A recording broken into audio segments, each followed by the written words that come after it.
The economic strategy of Donald Trump, it strikes me that it resembles the stuff of a primary school playground rather than the policy of the world's most powerful nation. Donald Trump's trade tariffs, his never ending game of now I sanction you, now I don't, a ping pong match of threats and reprieves, that has global businesses suffering whiplash and entire nations bracing for another backhanded blow. This isn't strategy, it's economic brinkmanship in a toddler's costume. And the facts. On Friday, the Trump administration declared exemptions for smartphones and other consumer electronics from the sweeping 145% tariff on Chinese goods. Stocks soared. The FTSE 100 rose nearly 2%. Germany's DAX by 2.4%.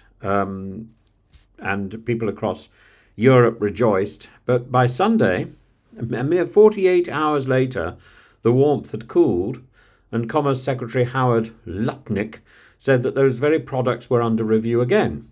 Smartphones, he warned, might be sanctioned once more in a month or two, pending a separate investigation into semiconductors. This isn't industrial policy.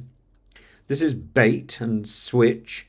It's a new era of diplomatic gaslighting. Businesses can't invest, supply chains can't plan, and governments are reduced to scrambling delegations like Spain's economy minister Carlos Cuerpo to Washington to beg for clarity or charity or mercy or both. All. What Trump calls reciprocal tariffs, the rest of the world views as a weaponized trade war with no objective beyond headlines and humiliation. He slaps tariffs on medicine and semiconductors, and then mid-flight on Air Force One suggests there'll be very specific exemptions. Apple breathes, Microsoft sighs, and wham, they're back in the crosshairs. He insists this is about making things in America again. But as experts note, semiconductor factories take years to build and tens of billions to finance. And in the meantime, this approach increases prices for consumers, destabilizes allies, pushes neutral nations into China's economic embrace. And it's not so much trade strategy as a global version of red light, green light, red light, green light. And turning to the people bearing the brunt, business owners, as Adam Sitkoff of the US Chamber of Commerce in Vietnam puts it, companies are suffering whiplash. Not metaphorical whiplash, real fiscal strategic disorientation, from Canadian car workers in Windsor fearing for their jobs, to Southeast Asian manufacturers watching orders dry up overnight. Trump's tariffs have created a hostile investment environment.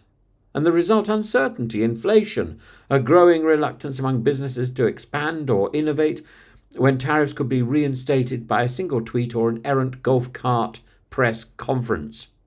And meanwhile, China has seized the moment. President Xi is on a Southeast Asian charm offensive, wooing Vietnam, Malaysia, Cambodia, all of whom have been hit with US tariffs ranging from 24% to 49%. And Xi is painting China as the stable, dependable economic partner. Hardly a Herculean task when the US appears to be governed by a man whose policy consistency can be derailed by a cheeseburger. This is soft power judo. While Trump brandishes blunt force tariffs, Xi offers regional cooperation, multilateralism, and most importantly, a forecast of predictability. So where does this leave the rest of us? European stocks may rally temporarily, but the larger picture is grim.